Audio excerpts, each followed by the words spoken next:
Hola, hola, bienvenidos a Click Al al Retail. Retail. Y el día de hoy estamos junto al equipo porque vamos a hablar de uno de esos temas que parecen simples pero son claves. El merchandising.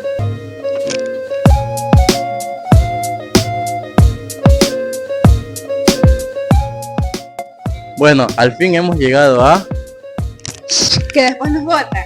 Ah, sí, ¿verdad?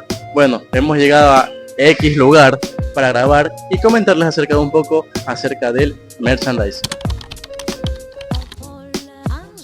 No se trata solo de decorar, es estrategia pura para vender más y mejor. Es como crear un escenario donde cada detalle cuenta y te invita a comprar más. Desde el orden de los productos hasta cómo se ve local, todo influye. Vamos con las categorías.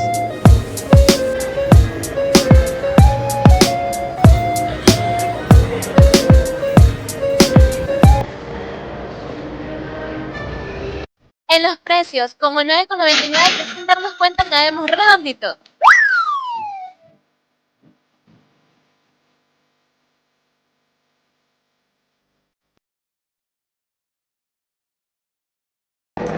Como colores, música y temperatura.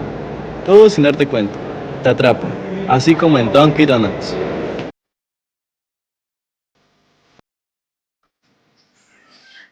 Justo aquí, a la altura de los ojos. Uno de los casos que inspira es Apple, que está limpio, simple y elegante. Todo te invita a tocar y probar.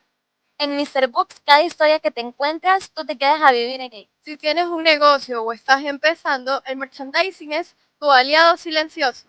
Haz que tus productos brillen no solo por lo que son, sino por lo que cuentan.